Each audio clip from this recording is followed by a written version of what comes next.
¿Cómo podemos reconocer? No sé si ustedes al hacer sus marcados han podido reconocer cuál es derecho y cuál es izquierdo. Para eso tenemos algunos datos anatómicos que nos pueden servir. Por ejemplo, los polos. Primero los polos. El polo superior es más ancho. El polo inferior es más delgado. Luego, las caras también les pueden ayudar. Porque la cara anterior del riñón es convexa. En cambio, la cara posterior es plana. Porque no se olviden que está en relación con la pared posterior del abdomen. Entonces, es plana. Y luego, los vasos sanguíneos. No se olviden que siempre las venas van por delante de las arterias. ¿Okay? Es decir, la vena renal está por delante de la arteria renal. Siempre. Con esos datos ustedes ya pueden saber si el riñón que tienen es derecho o es izquierdo. Ahora, los riñones muchas veces los van a ver en la parte externa, se pueden ver unas pequeñas venitas. Así. Esas venitas son las venas estrelladas. ¿Okay? Que se notan porque están bien superficial en la corteza. ¿Okay? Son parte de la corteza. Porque no se olviden que en el parénquima, si nosotros hacemos un corte como tenían algunos, se puede diferenciar las dos porciones que tiene un riñón. La porción periférica, que es la corteza, ¿verdad? Y la porción central, pues, que es la médula. Y sabemos que la médula en el riñón está formada por estas estructuras que tienen forma piramidal, ¿verdad? Esa es la médula renal, o también antes llamadas las pirámides de Malpighi. Sí les llamaban, ¿no? Las pirámides de Malpighi, por la forma que tenían. Estas pirámides tienen un vértice. Ese vértice le llaman la papila renal. Papila renal. Que se conecta a unas estructuras así, que parece un cáliz, una copa, de ahí le han puesto su nombre. Los cálices Menores. Y forman parte de un sistema que se conoce como el sistema pielocalicial. Formado primero por los cálices menores, que son los primeros en recibir la orina que ha sido producida a nivel de lo que va a ser la nefrona. No se olviden que la nefrona es la unidad funcional fundamental del riñón. Esta está formada por el corpúsculo renal, que a su vez está formada por el glomérulo, la cápsula de Bowman, sus dos polos, vascular, urinario, los túbulos contorneados proximales, el asa de Henle, el túbulo contorneado distal y finalmente los túbulos colectores. En histología entramos viendo de que la unidad funcional es los tubos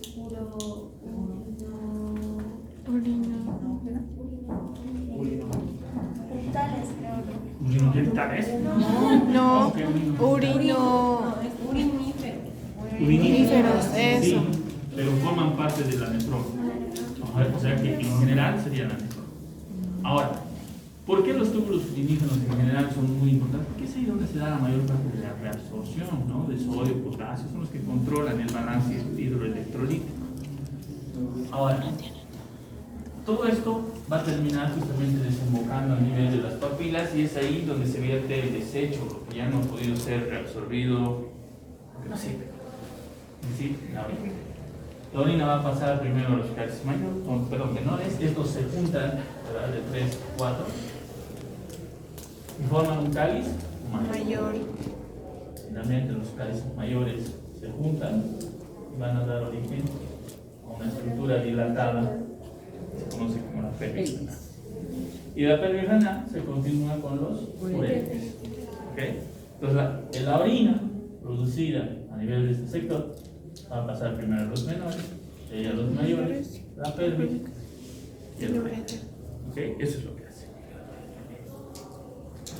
Ahora, el riñón se caracteriza porque va a estar irrigado, ¿verdad? Por las famosas arterias renales. Sabemos que existen diferencias entre la derecha y la izquierda, no son iguales, ¿verdad? ¿Cuál es más larga? La derecha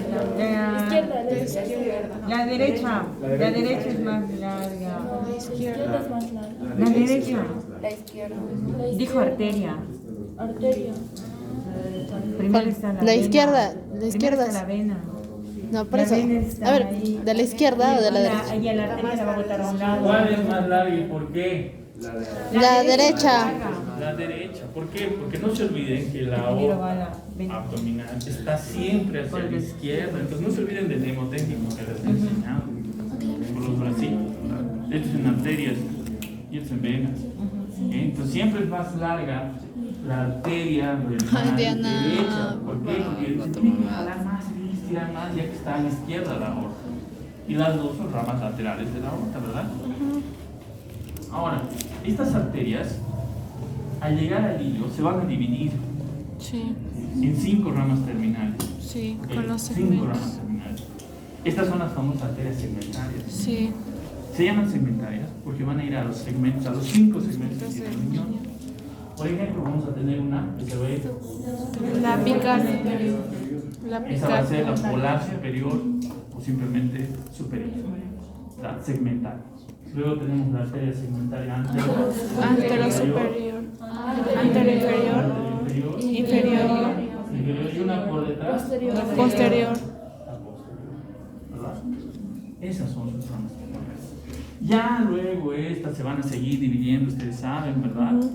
En todo este sistema que ustedes lo van a ver a nivel microscópico, que finalmente va a dar origen a estas arteriolas Sí. que penetran a través del polo vascular en el glomérulo, que forman parte de esto.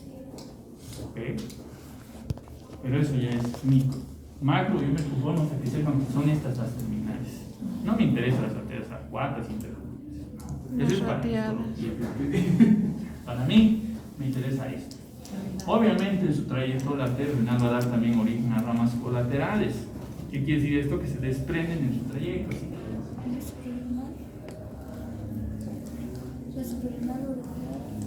Da varias ramas, pero 4 son las más importantes que ustedes tienen que saber. La primera es la arteria suprarrenal inferior.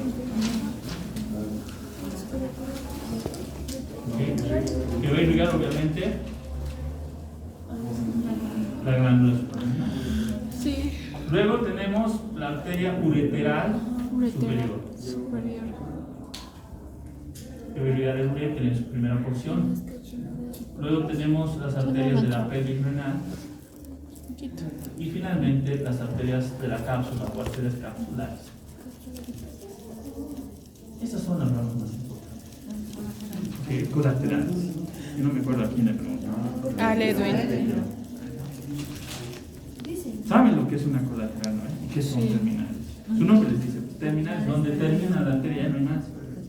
En cambio, las colaterales son estas que se desprenden en su trayecto. ¿Ok? Hay más, obviamente.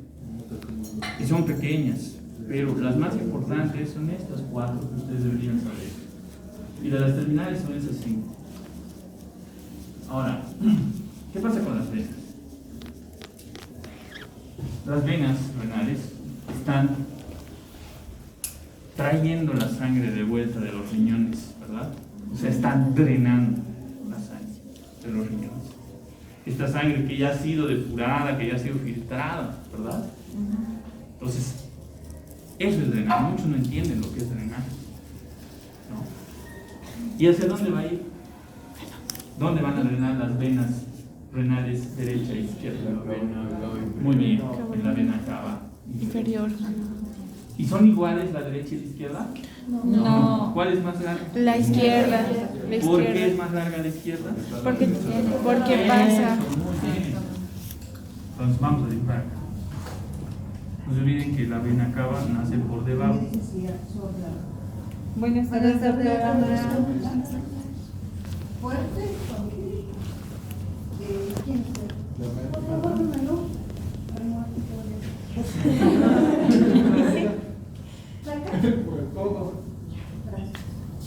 Maquillaje ha venido para esta noche preparada. ¿Es esta noche? ¿No era ayer? No sé, yo pensé que era ayer. Creo que ayer era. Ayer era. Creo que ha sido. Así, lo tienes de carrera, pero no está, así que. ¿Ah, sí? Hay que ver la Permiso, gracias. Hasta luego. Entonces, vean, siempre a la derecha la vena cava, ¿verdad? Y por cierto, va por delante de la arteria. Entonces ustedes han dicho que las venas, en el caso de las venas, la vena izquierda va a ser más larga. Efectivamente, es más larga. Por esa razón. En cambio, la del lado derecho es más corta. ¿Ok? Y como les he dicho, siempre las venas vienen por delante de las Arterias. Tanto así que la vena renal izquierda va inclusive por delante de la aorta. Y al hacer esto, No, arteria. acá surge una arteria que va a cabalgar, ¿verdad?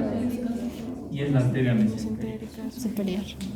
Esa es la arteria que cabalga a lo que va a ser la vena renal izquierda. Pregunta de examen típica de otras universidades. ¿Qué arteria cabalga la vena renal izquierda? La mesentérica. Mesentérica superior. Y esto puede tener importancia clínica, porque muchas veces se podría presentar acá, por ejemplo, un aneurisma de la arteria mesentérica, y esto podría comprimir a la vena y causar un bajo retorno, un bajo flujo de la sangre venosa del riñón, y esto podría llevar a problemas renales, ¿no? Pues ahí está. Esto es importante saber. Siempre las venas vienen por delante de las arterias, son más superficiales, ¿okay? Y vienen de esa manera, ¿no? Entonces miren que en el caso de las arterias, la arteria derecha es más larga, la izquierda es más corta. En el caso de las venas es al revés, la vena izquierda es más larga, la derecha es más corta. Ahora, acá sabemos que las venas renales también van a tener tributarias. Obviamente las que acompañan a las arterias son las venas segmentarias. Estas llevan el mismo nombre de la arteria que acompaña, eso no varía. Pero aparte van a recibir otras tributarias que son de importancia, como por ejemplo las venas gonadales. Que las gonadales en el varón son las testiculares y en las mujeres son las ováricas, ¿verdad? ¿Qué es lo que pasa? La vena, por ejemplo, la vena testicular derecha. La vena testicular derecha va a desembocar directamente en la vena cava inferior, ¿verdad? Pero la izquierda no.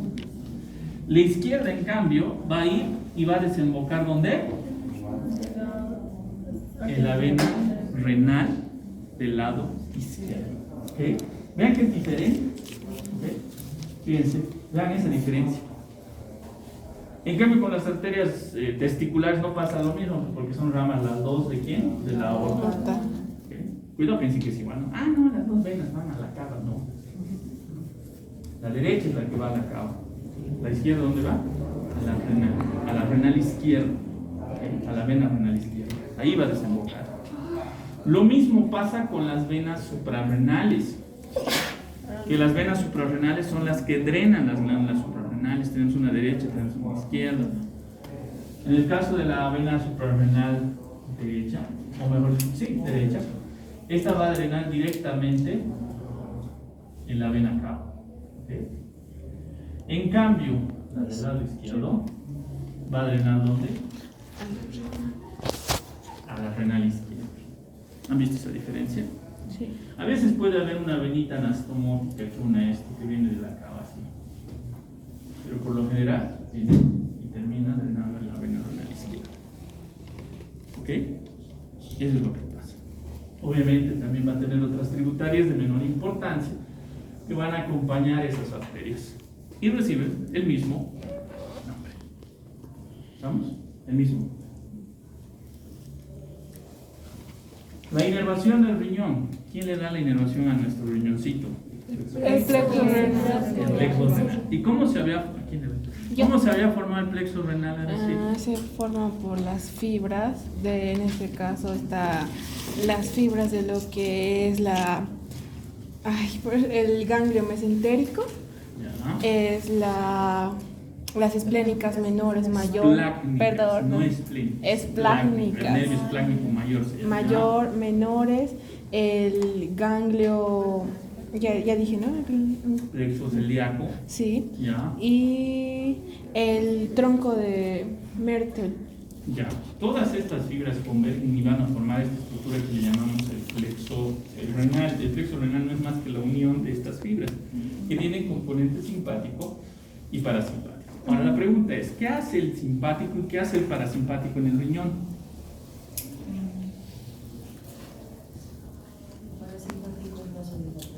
Muy bien, va a causar vasodilatación, por ende va a llevar más sangre al riñón, por ende va a haber mayor filtrado glomerular, por ende va a haber mayor producción de orina.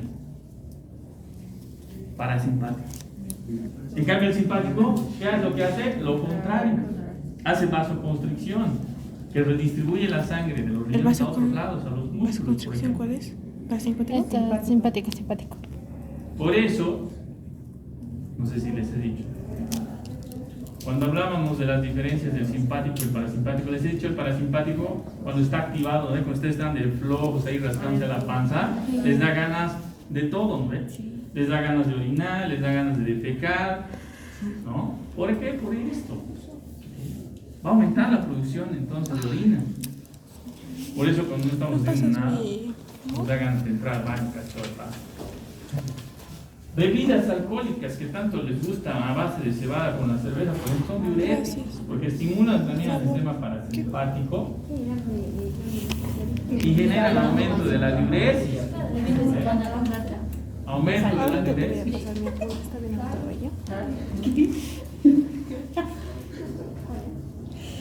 A la vela. Ya está toda morada. Ahora, tenemos la pelvis y los uréteres, ¿verdad? Los uréteres antiguamente les llamaban ureteros. Estos hay que hacer una diferencia aquí porque he escuchado mucho que se estaban confundiendo. Tiene 3 estrechamientos y 4 porciones. ¿Ok? 3 estrechamientos. ¿Cuáles son los 3 estrechamientos? El primero está en la unión entre la pelvis y el uréter. ¿Verdad? Pélvico ureteral. Luego tenemos el segundo medio, Es de la pelvis. que es el nivel de la bifurcación de los vasos ilíacos, ¿ok? Donde se divide la ilíaca en interna y externa, ahí. Y el tercero es el inferior, que se encuentra entre la unión del uréter y la vejiga. ¿Dónde creen que es el sitio más frecuente de obstrucción por un cálculo renal? En el primero. Luego le sigue el inferior. Y es muy raro el superior. ¿Ok? Ahora, en uno de sus casos, alguien me decía que mencionaban una litiasis coraliforme. ¿Qué quiere decir eso? Que toma los cálices y le da ese aspecto en forma de coral. ¿Han visto el arrecife de coral? Tiene esa forma. Muchos pues puede comprometer todo el sistema. Le llaman enastas de venado a este tipo de nefrolitiasis. Y esto genera retención de orina, el riñón termina con hidronefrosis y hay que extirpar esto. ¿Okay? Lo normal es que se produzcan los cálculos justo a nivel del sistema pielocaliciar, pero a veces se desprende y cuando se desprende, estos viajan. ¿Y dónde obstruyen? En los estrechamientos del uréter, donde se hace más corto el diámetro. ¿Cuál es el diámetro del uréter? No en los estrechamientos, sino a nivel general. 2 milímetros. Ajá, 2 milímetros. Diámetro, 2 milímetros. Si encontramos, por ejemplo, un uréter así, el otro así dilatado, ¿en qué podríamos pensar? En que ese paciente ha tenido, ¿verdad? Cuando el uréter se obstruye, producto de un cálculo, el uréter tiene movimientos peristálticos, ¿verdad? Porque tiene músculo liso. Sí. Es como una víscera hueca, tiene músculo liso. Entonces genera estos movimientos peristálticos tratando de desobstruir, que le llaman los movimientos de lucha. Y esto va a generar esa sensación de que nosotros llamamos el cólico ureteral, ¿verdad? Que está acompañado de signos y síntomas inespecíficos muchas veces, ¿no? Náuseas, vómitos, sudoración, escalofríos muchas veces, a veces hasta fiebre. ¿Por qué? Por estos movimientos espasmódicos que se traducen en cólicos. Ahora, cuando hay una obstrucción, el uréter se dilata, se hace ancho y las paredes se adelgazan. Se adelgazan tanto que ustedes van a ver que el uréter, en vez de parecer un conducto, parece una vena. Y muchas veces la confunden con una vena, pero es el uréter que ha sufrido esta obstrucción y se ha dilatado. ¿Y por qué se adelgaza? Porque al hacer los movimientos de lucha, el tejido se va expandiendo, ¿no? Y al expandirse, esto genera también que la pared o la capa se vaya adelgazando cada vez más, ¿no? Porque sus fibras, justamente estas fibras que tiene, elásticas, se van estirando y se van rompiendo. Y esto va a generar la laxitud y por ende la debilidad a nivel de la pared. A veces hay casos donde se ha llegado inclusive una perforación, ¿no? Ureteral. Ahora, esas son los estrechamientos. Las porciones, algunos autores dicen que son dos porciones, la porción abdominal y la porción pélvica, pero la mayoría concuerdan que son cuatro. Tiene una porción lumbar o abdominal, tiene una porción sacroiliaca, una porción pélvica y una porción intramural. ¿Ok? Esas son las cuatro porciones. Repito. Porción lumbar o abdominal, porción sacroiliaca, porción pélvica y porción intramural. Intramural. Eso es a nivel ya de la vestigial. Esas son las cuatro porciones que tiene el uréter, que no hay que confundir con los tres estrechamientos que tiene. ¿Okay? Sí. ¿Qué función tienen los uréteres? Mediante movimientos peristáticos llevar la orina de los riñones hacia la vejiga. Esa es su única función, no tiene más. ¿Quién le da la inervación? Igual es el sistema nervioso autónomo, simpático, parasimpático, ¿verdad? ¿Qué hace el parasimpático? Aumenta el peristaltismo. ¿Para qué? Para llevar más cantidades de orina a la vejiga. El simpático, ¿qué es lo que hace? Inhibe el peristaltismo para llevar menos cantidad de orina. ¿Se entiende? Luego, la vejiga urinaria, hemos dicho, es un reservorio. Esta vejiga, sabemos que es una estructura, algunos autores dicen que tiene la forma de un tetraedro, por eso tiene una cara superior, que es la cúpula, tiene dos caras inferolaterales, tiene un vértice, tiene una base. Y del vértice nace un ligamento que se une con el ombligo. ¿Se acuerdan cómo se llamaba? En realidad es un pliegue. Antes era el uraco, pero después se convierte en el pliegue umbilical medio. ¿Okay? Luego, tiene capas también. Sabemos que la vejiga es una estructura subperitoneal. ¿Qué quiere decir? Que está debajo del peritoneo. Su capa más externa en ese caso sería una serosa, que sería el peritoneo parietal. Luego viene la capa muscular. El músculo de la vejiga se llama, se los voy a poner así en grande para que no se olviden. Porque les he preguntado y nadie me Por si acaso es detrusor, no es detrusor, no es depresor, ¿okay? Es detrusor. El músculo detrusor, ese es el músculo de la vejiga. Y ustedes en histología seguramente van a ver que este músculo está compuesto por tres tipos de fibras del músculo liso: longitudinal externa, circular media y longitudinal interna nuevamente. ¿Ok? Es músculo liso. ¿Cuál es su función? Contraer. ¿Para qué? Para contraer la vejiga, eliminar la orina, para que pase la orina de la vejiga a la uretra. ¿Quién se encarga de la contracción? Aquí viene el sistema nervioso parasimpático, que está representado por los medios sacros principalmente, que son los que le dan la inervación. En cambio, el simpático viene de un plexo, del plexo hipogástrico, que se forma a ese nivel, que le va a dar la inervación y va a inhibir al músculo detrusor. Mientras, al mismo tiempo que se contrae el músculo detrusor, también se relaja un esfínter, que está formado por fibras lisas de la misma vejiga. Estamos hablando del esfínter uretral interno. Este se relaja para permitir el paso de la orina de la vejiga a la uretra. Y el último de los esfínteres es el que nosotros finalmente relajamos a voluntad, ¿verdad? Que hemos dicho que ese es el esfínter uretral externo, formado por fibras estriadas del piso pélvico. Este es el último, mientras nosotros estamos bailando ahí, que liberamos cuando llegamos al baño. ¿El cual? Esa sensación relajante que les hace decir esto es por eso. Esfínter uretral externo.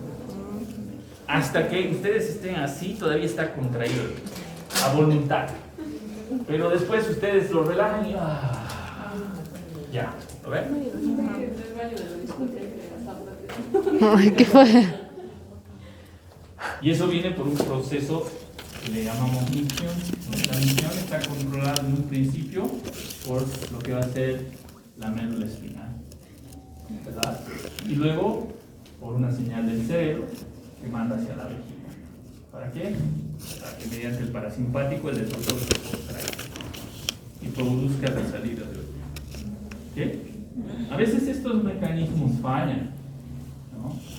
O se generan también problemas y disfunciones a nivel de los esfínteres. Estos esfínteres ya no quedan bien, ¿no? Que es el caso de la incontinencia urinaria. La incontinencia urinaria es una patología muy común en mujeres, ¿verdad?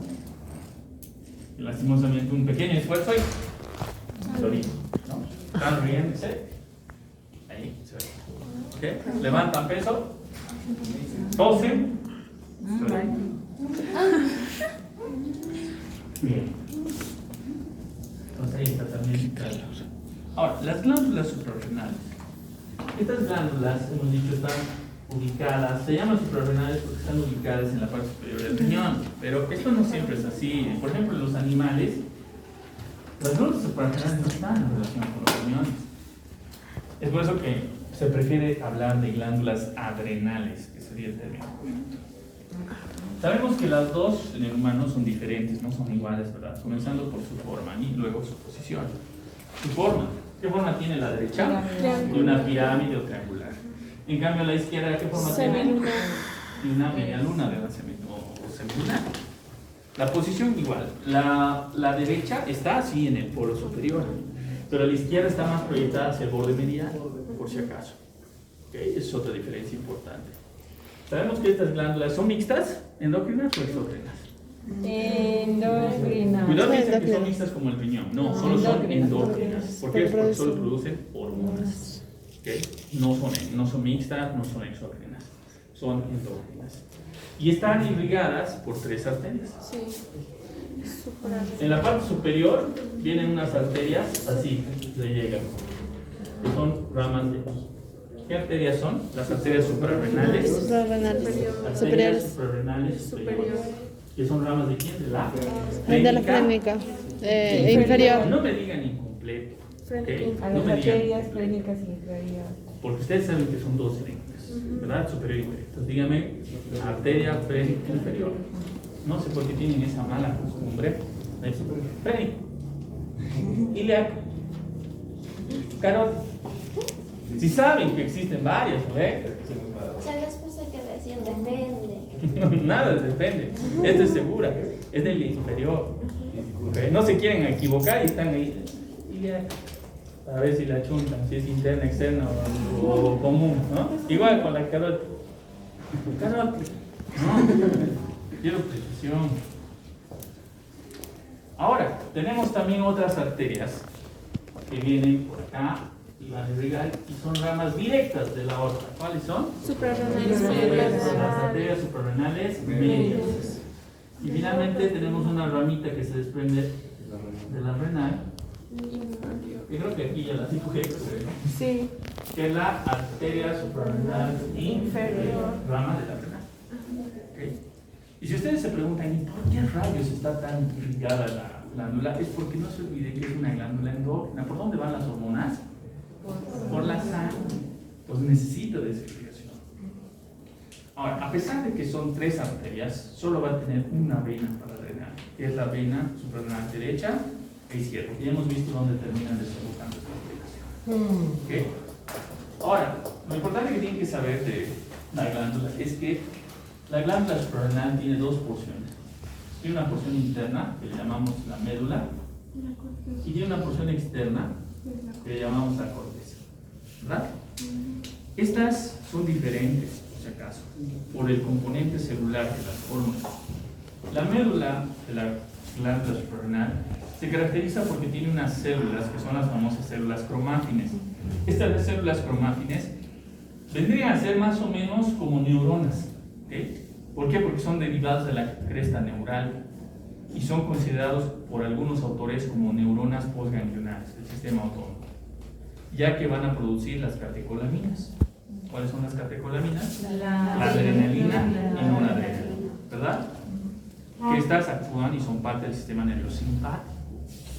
Por eso las glándulas están inervadas por neuronas preganglionares y estas serían como neuronas postganglionares que van a producir estas hormonas. Ahora, por si acaso, es lo mismo adrenalina y epinefrina y es lo mismo noradrenalina y norepinefrina. ¿Por qué les digo esto? Porque lastimosamente he escuchado hasta colegas docentes utilizar los términos mal, porque lo toman como si fueran hormonas diferentes y no lo son lo mismo. ¿Okay? Son lo mismo. Tengan eso en cuenta. Adrenalina es lo mismo que epinefrina y noradrenalina es lo mismo que norepinefrina. ¿Ok? Son sinónimos. Antiguamente se utilizaba más epinefrina, norepinefrina. Actualmente le llamamos adrenalina y noradrenalina. Pero es lo mismo. ¿Qué es lo que hacen estas hormonas? ¿Cómo actúan? Pues el simpático, no se olviden, se activan con el ejercicio, se activan con el miedo, ¿verdad? Aumentan la frecuencia cardíaca, aumentan la frecuencia respiratoria, generan broncodilatación, generan vasoconstricción a nivel de la pupila, midriasis, todo eso es el simpático. ¿Okay? Hay una patología que se da en la médula suprarrenal, un tumor maligno, que se conoce como el feocromocitoma. Este produce aumento de la adrenalina y esto a su vez va a producir aumento de la presión arterial. Este tipo de hipertensión es una hipertensión maligna, le llaman, porque no cede ante betabloqueantes, ante fármacos antihipertensivos convencionales.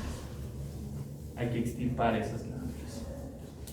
En cambio, la región periférica hemos dicho que es la corteza, ¿verdad? Y la corteza se divide en tres zonas. La zona glomerular, la zona fascicular Y y la zona reticular. Cada una de esas tres zonas produce una hormona diferente, ¿verdad? Por ejemplo, la zona glomerular se va a encargar de la producción de los mineralocorticoides. El ejemplo claro es la aldosterona, la famosa aldosterona. ¿Qué es lo que hace la aldosterona? Aquí me puede decir. Muy bien, reabsorción de sodio y excreción de potasio. ¿Ok? Eso es lo que hace. ¿Para qué? Para mantener la presión osmótica de la sangre y controlar también la presión arterial.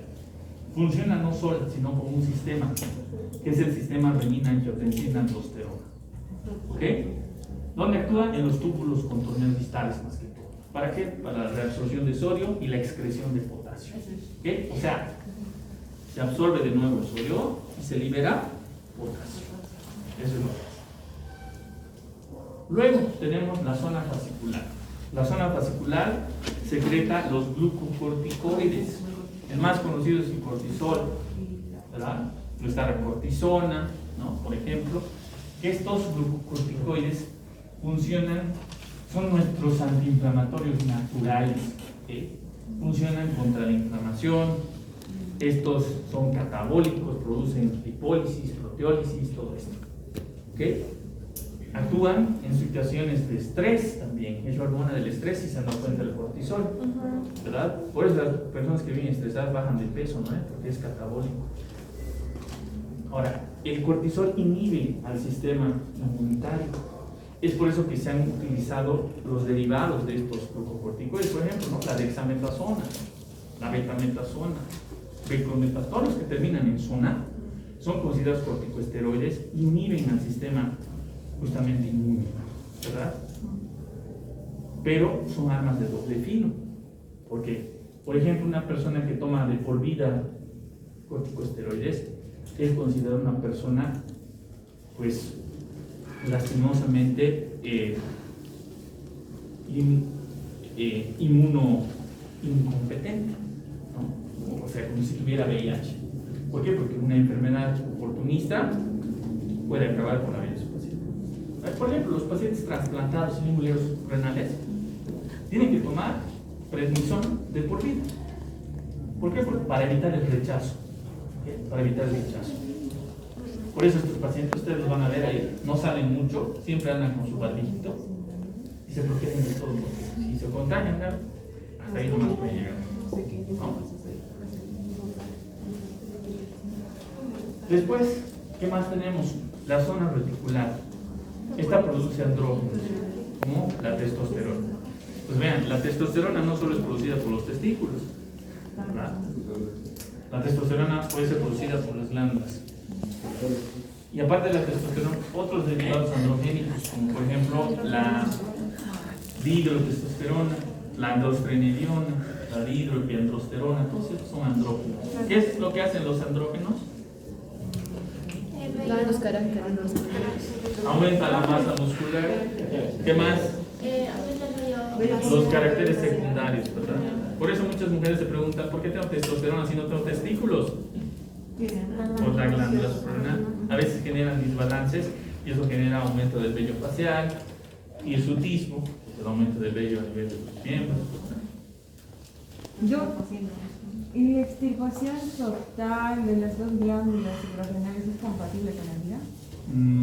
Puede producir insuficiencias, ¿no?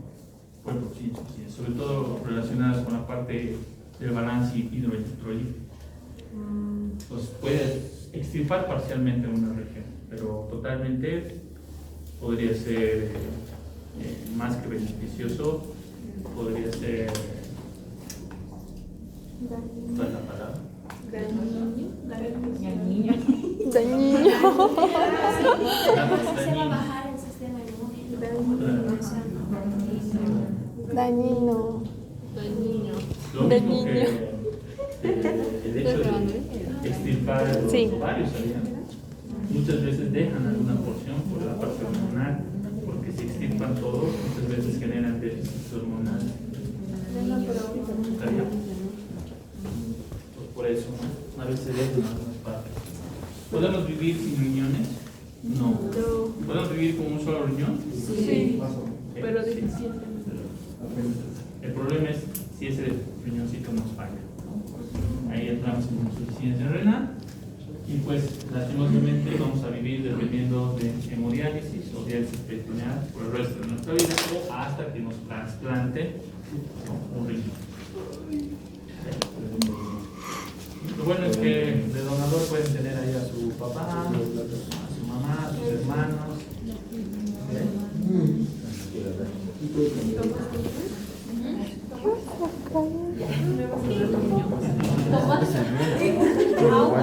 Mentiroso. Para poder ir.